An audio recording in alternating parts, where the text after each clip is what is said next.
So, Dan, you've been an economics professor all your life, but you're here following up on Michael to be a political forecaster.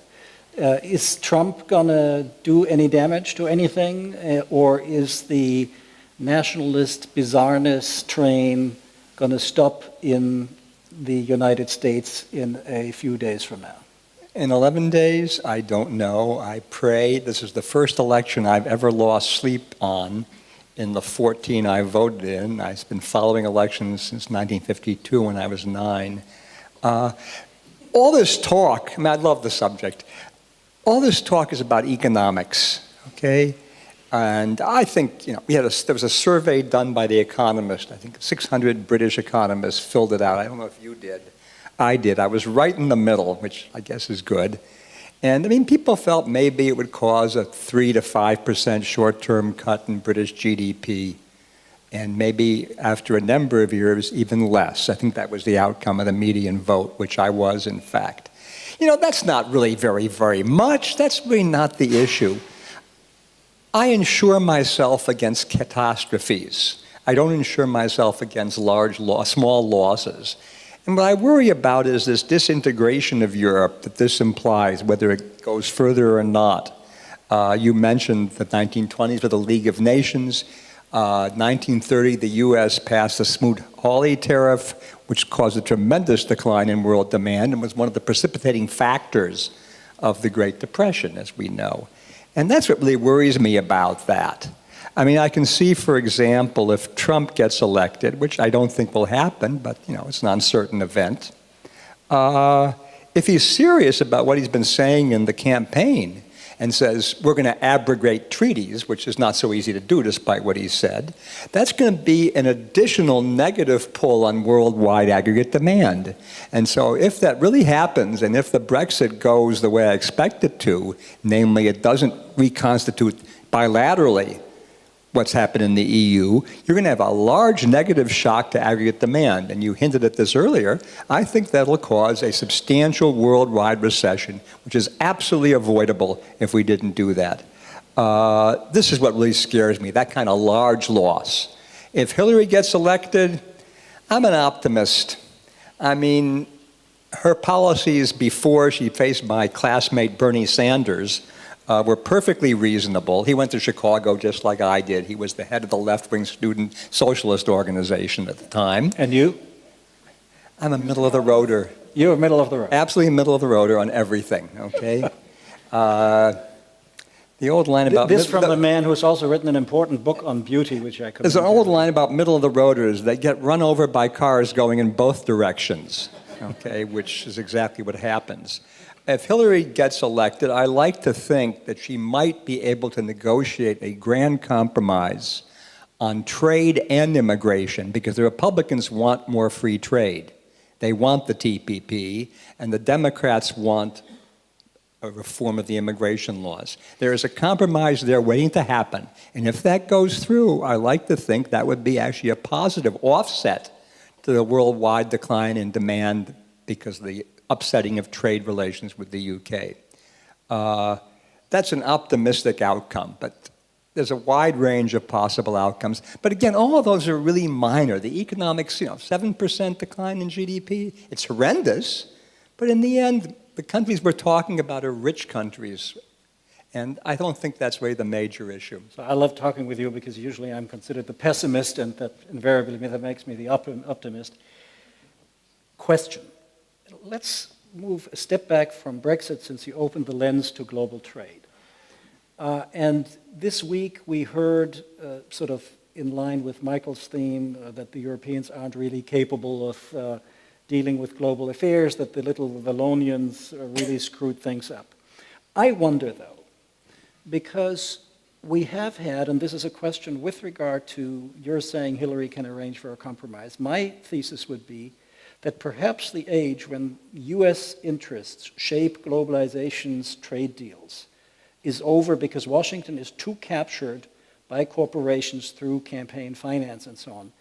What the Wallonians did and where the Europeans arrived, it seems to me, is much more of a focus on responsible globalization, where we focus more on trade deals and don't, under the cover of trade deals, have lots of investor deals, while corporations are still culpable of, large corporations, of doing a lot of tax shifting and so on, which is hard to stop. But could you see, now that you have left the United States behind and Europe, if not the EU, living in the UK is your adopted home, could you see that the Europeans have some reason for what they did? Because CETA, as it now stands, the deal with the Canadians, would seem to become a baseline deal that may make it very hard for US corporations to do TTIP, which is much more aggressive in terms of providing protections and, you know, undermining European privacy rights and so on. So I'm really asking you, with having thought about a lot of the economics questions deeply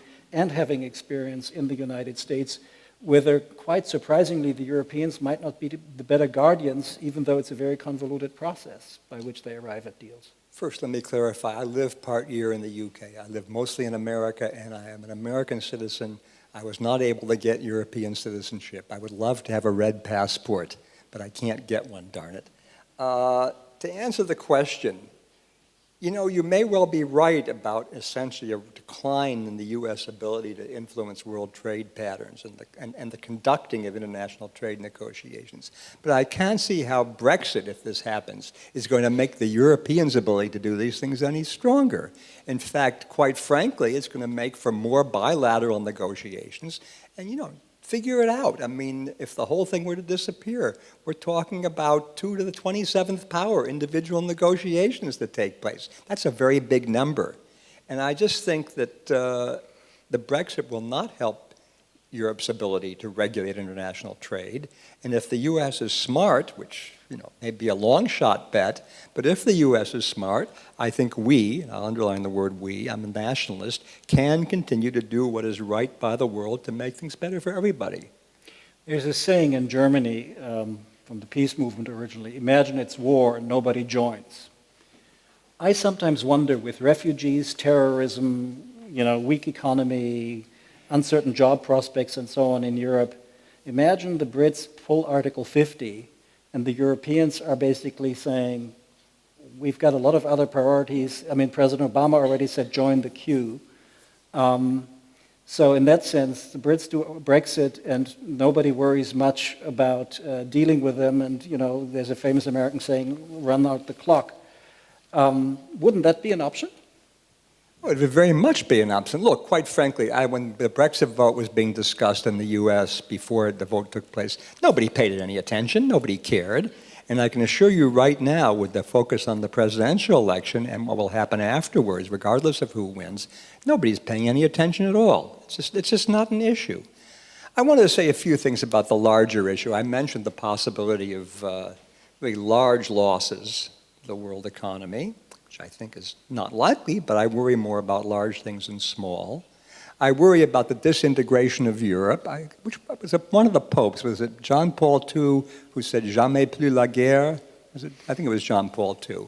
I mean, you know, I was born during World War II, I don't remember it, but I worry that any kind of disintegration increases the risks of war. I don't think it's likely now, but it's just not a healthy thing, and that's the kind of large potential loss that scares me. Another large loss, given that, as Michael mentioned, the UK is the mother country for us Americans, and tremendous influence on our culture and just everything in our daily lives. I often, with the friends in the UK, talk about the soon-to-be disunited kingdom, okay, which worries me terribly. I mean, the Treaty of Union's been in effect for 309 years. I can't imagine the Scots staying in this thing. They have the right to get out. And given how close the independence vote was last time, was it 55-45, I think, and given how much they favored staying in the EU, I would be quite unsurprised if they voted to get out, if they didn't vote to get out of the UK.